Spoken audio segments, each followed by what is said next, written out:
Hey everyone, my name is Josh and welcome back to your 4th stimulus check and news update. In today's video, we have a lot to get into, but first, if you would like to receive a couple free stocks from Webull, valued up to $2,300, make sure to claim them by clicking my link in the description box below. Okay, so jumping right into it for today, with the FDA approving of the first COVID vaccine, we are now seeing many businesses, schools, and cities push vaccine mandates. According to USA Today, the US military, CVS, Disney World, Ohio State University, as well as New York public school teachers are the first to begin pushing these mandates. According to Reuters, UPS is now requiring employees in certain US locations to be vaccinated when they return to the office, and although FedEx hasn't yet followed suit, said they would strongly encourage employees to get vaccinated. Now, it seems like this is definitely a trend that is going to continue, which is either going to force people to get the vaccine or result in higher unemployment. Or perhaps we end up in one huge lawsuit and companies in the end won't even have the ability to enforce these new crackdowns. With that said, let me know in the comment section below, are you for or against companies being able to force their employees and perhaps even customers to get that vaccine? Meanwhile, over in Afghanistan, CEO of Tesla, Elon Musk tweets, "Not one mask. Jesus Christ, do they even know about the Delta variant?" In all seriousness, the situation in Afghanistan is looking pretty dire, as women are now being told by the Taliban to stay home as they would not be safe. Even though the Taliban is apparently looking to be more tolerant towards women in this regime, highly doubtful though, they believe their soldiers have not been properly trained on how to handle women. Also at the moment, we still have thousands of Americans stranded in Afghanistan, despite Jen Psaki saying it would be irresponsible to use that term. Does the president have a sense that most of the criticism is not of leaving Afghanistan, it's the way that he has ordered it to happen, by pulling the troops before getting these Americans who are now stranded? Does he have a sense of that? First of all, I think it's irresponsible to say Americans are stranded. They are not. We are committed to bringing Americans who want to come home. We are in touch with them via phone, via text, via email, via any way that we can possibly reach Americans to get them home if they want to return home. There are no Americans stranded is the White House's official position on what's happening in Afghanistan right now. I'm just calling you out for saying that we are stranding Americans in Afghanistan when we have been very clear that we are not leaving Americans who want to return home. We are going to bring them home, and I think that's important for the American public to hear and understand. Now, just imagine for a moment that you're currently living over in Afghanistan. With everything going on, you don't have a clue if it's safe to go outside your home. You don't have a clue if it's safe to go to the airport. Then you go to the US Embassy in Afghanistan website and read, "Because of potential security threats outside the gates at the Kabul airport, we are advising US citizens to avoid traveling to the airport and to avoid airport gates at this time unless you receive individual instruction from a US government representative to do so." I mean, if that isn't considered stranded, I don't know what is. And how scary. The fear that must be going through every single person, every non-Taliban person right now, must be so high. I can certainly understand wanting to get our troops out of Afghanistan. We don't have to be the world police, but I just don't understand why we wouldn't make 100% sure that we had all of our civilians plus our military weapons and equipment out of the country first. With that said, do you believe that it was the right move to leave Afghanistan, handing control back to the Taliban? Or do you believe that we should have stayed longer and attempted to cement some type of democracy?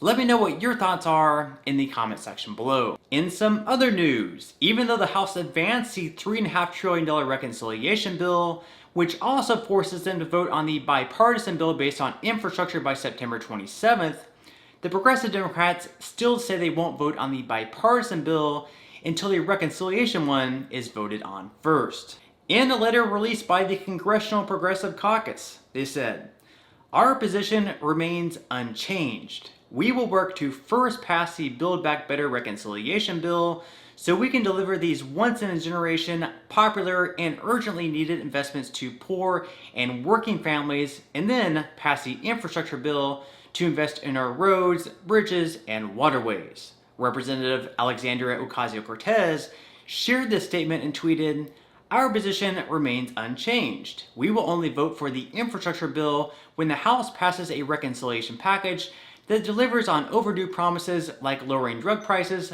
fighting climate change, supporting child care, and providing vision and dental care to seniors."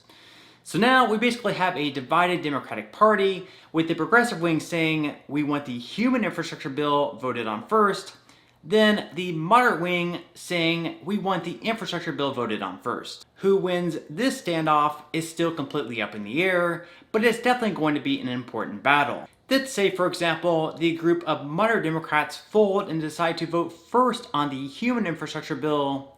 In the future, it's going to be difficult for people to take that group very seriously in their demands. Republicans, of course, even though some members support the bipartisan bill, are completely against the $3.5 trillion bill. Here's House Minority Leader Kevin McCarthy giving his thoughts on everything going on. Leader McCarthy, it's good to see you, and I know how you feel about it, and I know you think if you talk about, it's Bernie's wish list and it's going to raise taxes, I know you think that stuff needs to be said, but we know you're going to say that. So I don't know if I want to focus on that. I know how you feel about it. I want to focus on how you're going to stop it and whether it's going to be possible to stop it. What do you think? Well, I think prior to this, I thought it was possible to stop it. When you listen to 10 Democrats who said they would not move forward the budget without first voting on the transportation bill. They stayed late into the night. And think about the timing when this took place. We never should have been debating the budget at this moment. While Afghanistan was falling, while Americans are stuck there, while young Afghans were falling, clinging to our airplanes, this is what they were focused upon. This is what they had President Biden calling twisting arms. And at the end of the day, we found there was not one Democrat to stand up. And it wasn't 3.5 they voted for, it was nearly $5 trillion they just voted for this week. So there is no longer a centrist Democrat. There's no longer a moderate Democrat. Every single Democrat voted for this. This has turned to a big government socialist party. I try to grasp the size of this. Right. Are you for or against the deal that a lot of your colleagues and your Republican colleagues in the Senate signed on for? Are you for that infrastructure? No. You're no, not for that? I'm not for that. But you can't stop that, right? Or do you think you can stop it? I'm not sure about. I don't know yet until the vote takes place, but now that they combined both of them together, you're not voting just now for $1.2 trillion. And remember what they promised us, that it would be paid for. It's not paid for. They promised us that it would be about infrastructure. It's not just about infrastructure. And now it's tied to, if you vote for the $1.2 trillion, you're voting for nearly $5 trillion. That is what the deal that the Democrats have just cut inside Congress. I just read something that to me was staggering, but it is something that you're going to have to deal with.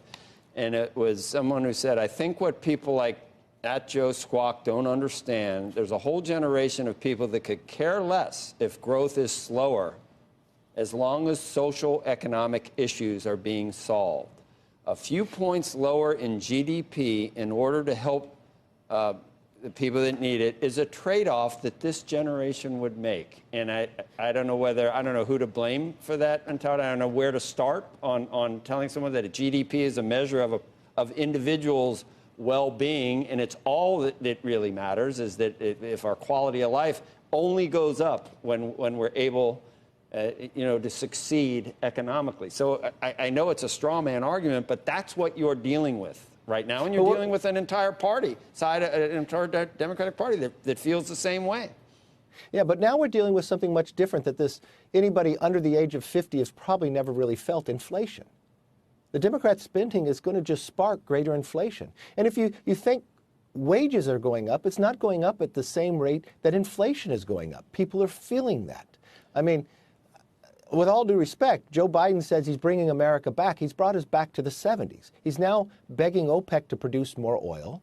We've got the potential of American hostages in the Middle East. We've got inflation we haven't seen since the great inflation mark going up. This is what their economic promise has been, and now they're only going to compound it and double down on it. In some other news, Clark Atlanta University, as well as many other historically black colleges and universities, are beginning to clear student balances and cancel debt. Because the universities receiving federal funding as well as private donations, these schools were able to completely wipe out student loans. Just recently, President Biden wiped out another $5.8 billion in student loan debt for those with a total and permanent disability. This helped out an estimated 323,000 people. Since President Biden has taken office, the Biden administration has forgiven nearly $9 billion of student loan debt, and the progressive wing of the Democrat Party wants him to keep on going. In their mind, with the flick of a pen, or in other words, an executive order, Biden should cancel up to $50,000 worth of student loan debt for every single American. With that said, would you support the president canceling up to $50,000 worth of student loan debt for every single American, and why or why not? Let me know what your thoughts are in the comment section below. In some other news, with the $300 federal plus up in unemployment benefits coming to an end in less than 2 weeks, some progressive Democrats are now, finally, calling for an extension. Among them is Alexandria Ocasio-Cortez, who said it's a major concern. In a statement, she said, "What we have right now is that the Biden administration has indicated they have almost no willingness to extend the pandemic unemployment assistance program. We have a Senate that doesn't want to do it, a White House that doesn't want to do it. It's going to take a very committed House." At the moment, AOC and other members of the squad are hoping to include an extension of the unemployment benefits in the upcoming $3.5 trillion reconciliation bill. If they decide to do so, they may find it difficult to gain support from the moderate wing of the Democratic Party, resulting in the bill failing to pass. So, as always, leave your comments below. Do you personally believe we need to extend the unemployment benefits, and why or why not? Okay, so on that note, I'm going to go ahead and wrap up this video, but before I go, again, if you would like to receive a couple free stocks from Webull, the first once you open an account, and the second after you deposit just $5, make sure to click my link, which will be in the description box below. And until next time, I'll see you guys, and I hope you have a great day today.